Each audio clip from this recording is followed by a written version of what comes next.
beaucoup de changements politiques, il y a beaucoup de gens qui sont dans la pauvreté, il y a beaucoup de gens qui travaillent. Et quand tu dis je suis prêt à travailler pour moins de 10 millions, c'est indécent même. Moi, je trouve ça indécent. Je suis désolé, mais c'est pas ma personnalité. J'aime pas dire ouais, non. Déjà, c'est beaucoup de salaire. Je veux dire, moi je pense que quand les gens entendent ça, ils disent mais non mais c'est quoi, tu vois, et je les comprends et ils ont raison. Donc pour te dire que, mais ça sera surtout pas un problème d'argent, ça c'est clair, net, précis, tu sais. Et à un moment donné, parce que j'étais pas libre, mais en fait, mais c'est incroyable, c'est vraiment une chance incroyable parce que avec le club de Garafa, le contrat s'est résilié il y a quoi, il y a 1 mois ou 3 semaines. Et je me suis retrouvé libre au moment, toi, où il fallait, que le Sénégal cherche un entraîneur, mais presque, si le Sénégal avait voulu de moi la saison prochaine, j'étais prêt à négocier mon indemnité de sortie. Mes propres, moi. Je n'avais même pas demandé au Sénégal quoi. J'aurais dit, moi, j'aurais été prêt à dire, voilà, je suis prêt à le faire. Je me serais arrangé peut-être avec les gens du Qatar, écoutez, voilà, on aurait essayé de négocier. Mais j'étais prêt à mettre de ma poche pour venir. Donc c'était pas un problème. Donc pour dire que c'est pas. Mais à Carafa, vous avez démissionné ou on vous a remercié parce qu'en fait, à Garafa, c'est passé comme ça. On s'est passé comme ça. Donc à Garafa, on était déjà l'histoire de Garafa et moi, parce que j'étais champion de Garafa. On a eu beaucoup de très bons résultats avec Garafa. L'équipe Garafa est 6e la saison dernière. Ne va pas jouer à la Champions League parce que c'est une catastrophe. C'est où le club joue de Juninho, machin. Le Prince m'appelle parce que j'allais partir aux Émirats. Le Prince m'appelle parce que mon contrat après la Coupe d'Asie était terminé avec l'équipe nationale. Le Prince m'appelle, dit Bruno, je veux absolument que tu viennes avec nous, machin et tout, parce que j'ai une relation forte avec le boss de Garafa. Et j'étais pas trop chaud pour prendre l'équipe. Et finalement, il arrive à me convaincre et je reprends l'équipe. On termine 2e du championnat. Donc il restait 6 matchs à jouer. On termine 2e. On se qualifie pour la Champions League. Ensuite, on gagne la coupe. Et on joue la finale de l'autre coupe. Donc carton plein sur la fin de saison, sur les 8 matchs qui nous restaient. Coupe d'Asie, on bat Jazeera 5-1. On fait vraiment un parcours de folie en fin de saison sur 1 mois et demi. La saison cette année redémarre. On a la malchance de perdre nos meilleurs joueurs comme Juninho qui repart au Brésil. Donc là déjà c'est une perte terrible pour le club. Mais l'équipe décide de partir avec les jeunes. Mais tout en sachant que ça va être difficile. Parce que là on a des jeunes joueurs qui n'ont jamais même pas joué en réserve. De junior, il passe en première. Et finalement, tant bien que mal, on arrive à faire quelque chose de pas trop mal. On se situe au tableau, mais qui n'était pas catastrophique. Donc, on savait que c'était une année de transition. Ensuite, on va jouer en Coupe d'Asie, première Coupe d'Asie. On va jouer aux Émirats. On fait un très gros match. On fait 0-0. Après, on gagne 2 matchs de championnat. Enfin, 2 matchs de championnat. Après la Coupe d'Asie, 3 jours après, on doit jouer contre un club Ryan, qui est une grande équipe. Mais j'ai 7 joueurs absents. Entre les suspensions, les blessures, donc là on décide de mettre les jeunes. Il me reste que 3 titulaires dans l'équipe. Mais après ce match-là, on avait encore 4 jours après un grand match à faire. Au bout de première mi-temps, on est mené à 0, on égalise un partout. Juste avant la mi-temps, on pénalty à la dernière seconde de la première mi-temps, pénalty 2-1, et un joueur est expulsé. Déjà, j'ai pas beaucoup de joueurs, encore. Et en deuxième mi-temps, au bout d'1 heure de jeu, on prend un 3e but. Qu'est-ce que je fais? Les 3 meilleurs joueurs, je les sors aussi. Parce que je dis, pas prendre de risques et surtout qu'il y avait un garçon, notre attaquant. L'arbitre l'avait dans le collimateur, je sors les 3 joueurs qui restent, que tu perds 3-1, 4-1, 5-1, pour moi ça n'avait plus de valeur. Donc on perd 5-1, avec pas d'équipe, avec des gamins, et 4 jours après on doit jouer contre le club de la Ligue. Je fais l'entraînement toute la semaine. Le matin du match, donc le coach n'est même pas là. Le matin du match, avec le président, non Bruno, on veut changer, machin, je dis ok, pas de problème, on change. Le soir l'équipe gagne 4-1, je quitte le club et 5e. Et le nouvel entraîneur est arrivé après. Donc ce qui fait que, pour moi, c'était, comment dirais-je, on a comme un accord, mais j'étais déçu. Je trouvais que c'était pas correct. Donc après, je suis parti et maintenant, je me retrouve de nouveau sur le marché. Mais vous avez des propositions de la Côte d'Ivoire, du Nigeria, on parle même de la Russie. Je ne peux pas vous en parler. Ça, ne parlons pas de mes projets d'autres clubs, d'autres pays. Ça, je pense que c'est pas le. Moi-même, je ne sais pas ce que je vais faire. Donc, je ne peux pas vous dire où je vais aller, ce que je vais faire. Je ne sais pas si je peux pas. Je sais absolument pas. Même la Chine qui était soumise. La Chine, mais je ne veux pas vous. Je ne sais pas. Aujourd'hui, je suis venu au Sénégal. C'est le hasard fait que j'avais J'ai pris 10 jours de vacances, c'est les vacances scolaires avec les gamins. Donc on est venu au Sénégal pour, comme chaque année, comme on fait avec la famille, avec ma femme, mes enfants. Donc on vient pour se ressourcer parce qu'on a beaucoup d'amis et qu'on aime bien.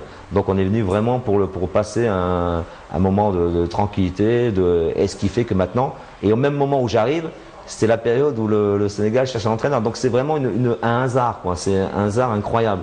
Mais maintenant, je ne sais pas que ce sera la finalité parce que je repars vendredi et c'est tout. Donc dans ma tête, c'est pas programmé. Je vis au Sénégal pour prendre l'équipe nationale du Sénégal. C'est le hasard qui a fait que ça s'est trouvé comme ça. Mais justement, à chaque fois que le monsieur a une équipe nationale, un club, il y a eu des résultats. Quel est votre secret? Mon secret, je ne sais pas si j'ai des secrets, c'est surtout qu'il y a une confiance au niveau des hommes et de retirer le maximum de l'homme, pas du joueur. L'homme, pour moi, le joueur, c'est pas un numéro, c'est un homme. Et il faut rechercher tout ce qu'il y a dans l'intérieur de l'homme, dans son cœur, dans sa tête, et c'est ça qui est important. Si lui, il est bien dans sa tête, dans son corps, il va donner le maximum.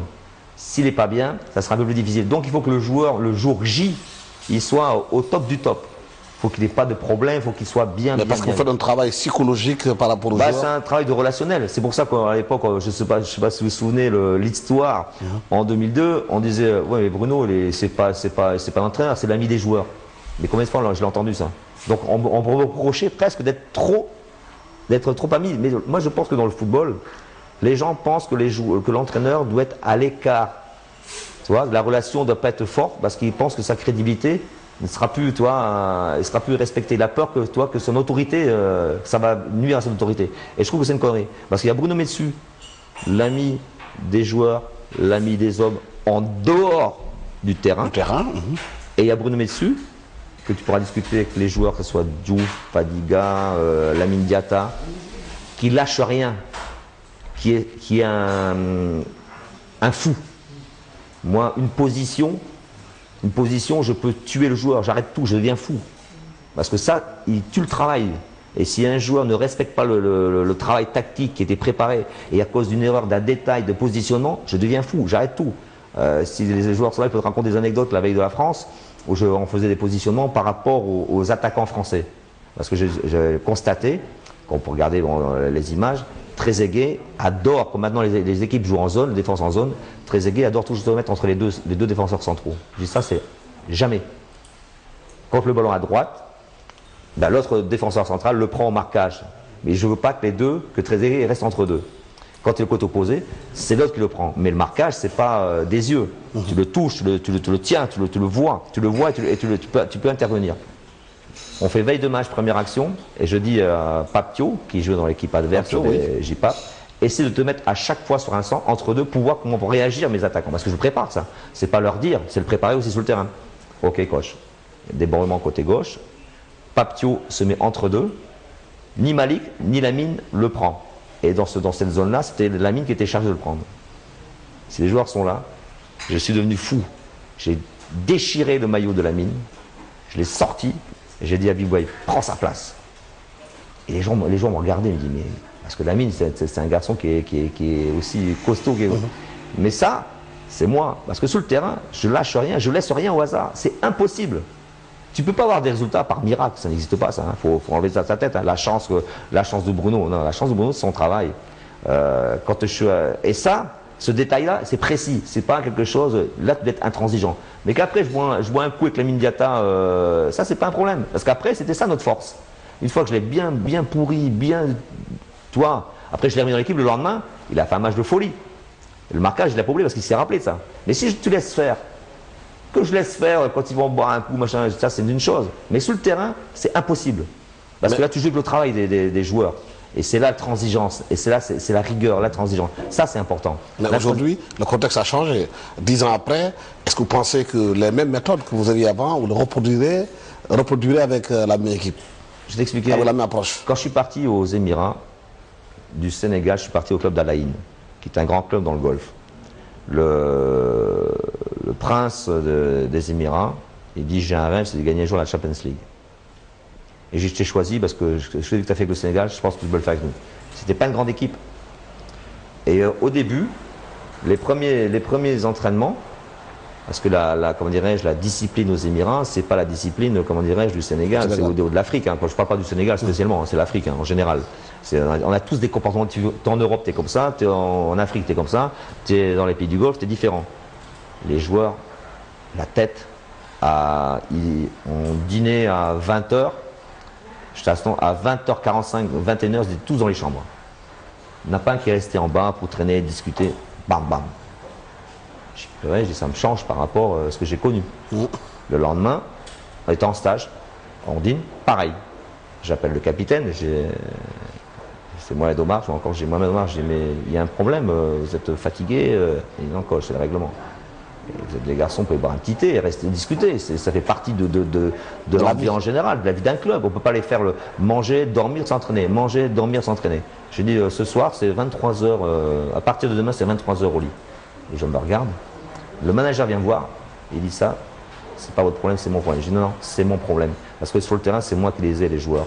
Et les joueurs ne disaient pas un mot. On a quitté le stage, on était parti en Autriche, et je me souviens que le manager était fâché, parce que les joueurs ont commencé à jouer du tam-tam, chanter, ils étaient debout dans le bus. L'équipe était différente. Oui. Il y avait une personnalité, et ils étaient fâchés, parce qu'ils disaient là, mais comment ça va être là-bas? Parce que tu sais, là-bas, c'est très strict. Et les gens se sont lâchés. On a gagné 2 fois le titre de champion. On a gagné la coupe, la super coupe et la Champions League. Parce que les joueurs étaient parce qu'ils étaient eux-mêmes. Ils étaient libérés. Ils étaient eux-mêmes.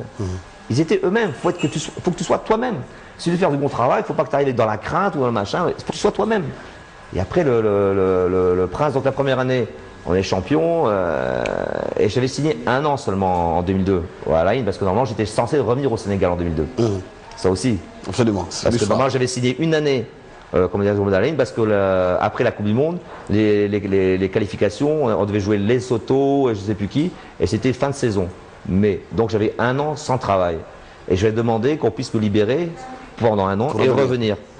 Chose qu'on m'a dit oui en partant, et au bout d'un mois, on a changé, on a dit non, c'est pas possible. C'est pour ça que Guy Stéphane est venu à ma place. Mais au départ, on m'a dit oui, on m'a donné le feu vert, parce que si on ne me donne pas le feu vert, je ne peux pas quitter le Sénégal avec mon contrat, c'est impossible. Après les gens, Bruno, non, j'ai demandé l'autorisation, on me l'a donné. Mais 1 mois après, on m'a dit non, il a qu'à rester là-bas. Voilà, Bruno, merci de nous recevoir chez vous. Merci à tous les téléspectateurs de la TFM d'avoir suivi avec nous Question Directe, ici à Mbour, à Saly, où nous sommes venus rendre visite à l'ex-entraîneur de l'équipe nationale du Sénégal, qui, vous le savez, est dans la liste, shortlist de ceux qui doivent entraîner le Sénégal avec Pierre Deschamps. Le comité de la Fédération sénégalaise de football doit faire le choix dans quelques jours. Merci de nous avoir reçus chez vous. Merci à toute l'équipe technique de la TFM d'avoir été avec nous. Merci, à la prochaine.